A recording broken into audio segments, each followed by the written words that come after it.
All right, this is a floor mat video of creating the floor mats and putting the edge, finding the edge around it in vinyl.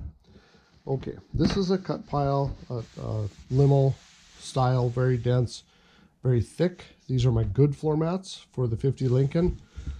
What I've chosen to do on the back side is this is actually a carpet backing from Home Improvement box store. I use this because it's not very thick. It keeps them floppy and not rigid, and this is rubbery, sticky. What I'm going to use for the second set of floor mats is just a standard Detroit cut pile, which is very thin, not very thick. And then I'm going to put on the back the rubber backing with the little nubs in it that grip into the carpet. So this is more of a standard floor mat. Between the two, it's a little bit more rigid. This backing with the nubs on it is very, I don't know, it's a little bit more to work with. It's a rubber, stiff rubber product, but together with this very thin, loose carpet, it'll work well. So first thing I'm going to do is cut. So I've got both of these together, and then we'll go from there. Okay, now I've got the backing glued to my carpet. Just make sure they're both the same size, very close to it. Now what you have to do is, with this nubbed backing, is you have to cut at least two of these nubs off in order for you to be able to sew it. So get a fresh blade and start cutting. All right, so I've gone around and made a bunch of little black dots by cutting all these a blade's worth of nubs around the outside. So what I'm going to do on this one is I'm going to go sew around the outside just to lock everything down, and then I'll take my 2-inch strip of vinyl and sew that on. So I'll be back with that.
I'm sewing these upside down so that I'm not fighting the rubber backing on the machine.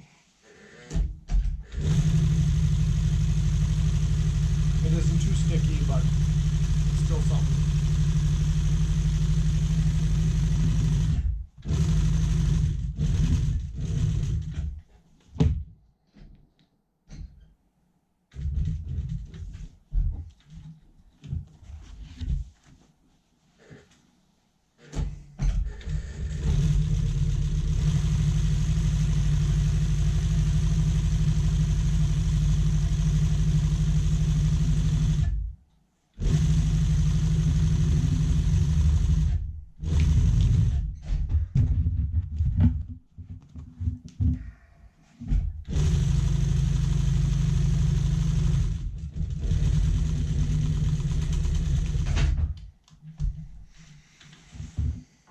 This is my secondary machine, this FAF.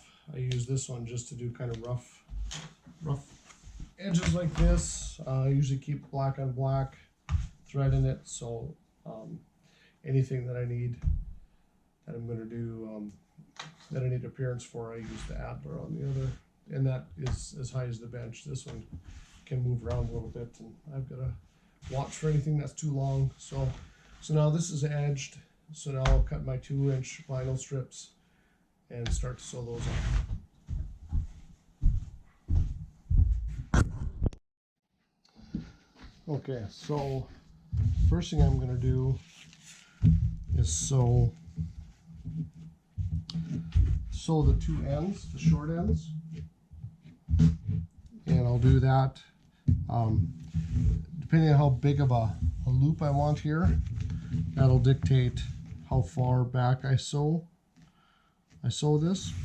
Also to note, depending on the carpet that you're using, you may need to go around and just give a little haircut, just to kind of cut a bevel on it. That's where sewing it helps a little bit, because it makes it pucker up just that little bit. I've also used a trimmer, just a little cordless. It works better on some carpets than others to just go along and trim up some of those edges. So I'm going to trim these up, sew the ends on, and go on to the next step. Okay, now when I sew these sides on, what I'm going to do is I'm going to fold these over and sew through here and through into the carpet and through the other end. This will be extra, but that way we'll have that all sewn, and then this will be a clean edge to wrap.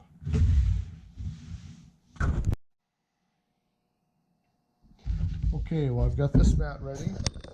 Just a little bit here. So this 2-inch black vinyl strip is going all the way around, and you can already see if I fold that corner over, it's a finished corner. So that's what makes those up. And so what I'll do next is I will flip this all down, get my glue, and glue where I cut the nubs away, and glue the back of my 2-inch strip so that I can fold that over a little at a time. If you're really good, which I'm not, you can just pull that over and sew it. So that's why I will glue this and then fold it, and then sew through the carpet to lock it down. I don't want to rely just on the glue. And then clean up the corners, and we'll have one mat done. Okay, I'm still working on this. Corners are my weak spot, but just kind of a quick rundown of these corners, because you have a bunch of material here and you can't just flip it. I guess you could, but you know what I'm doing right now, because there's so much bulk right here. So if you cut through here, cut through there, you've got 3 layers. So what I'm going to do is I'm going to cut back to my stitch line, and then I'm going to take off 2 layers. So now I only have 1 layer. And then if you come straight out of that corner, about the same thickness, got that, cut an angle to it, another angle up to it. I don't know if you can see this or not, so I apologize. But so we end up with that. So basically a cross with the 2 angles. So now if I bring one of these up and the other one over, I kind of have a basic square corner there. I can adjust it a little bit, and then pull up the edge and get that set right to it.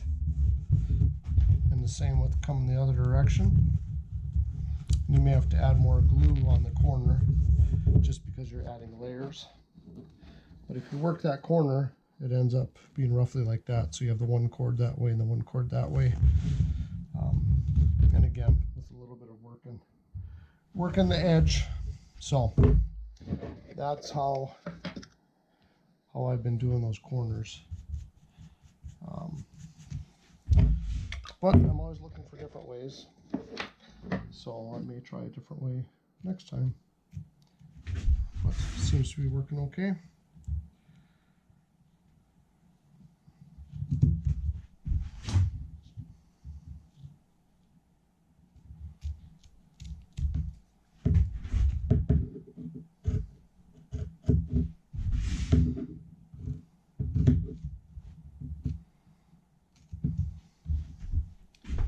So I'll let you see it when it's done. Okay, so there's the edges together. I haven't sewn through yet. What I'm going to do is I'm going to sew right beside the vinyl so that the stitch is hidden. Some people like the stitch look into the vinyl, and that's wonderful. You need to probably leave a little bit wider vinyl than what I've done here. But that gives you kind of a nice clean 90-degree corner. So that's what I do.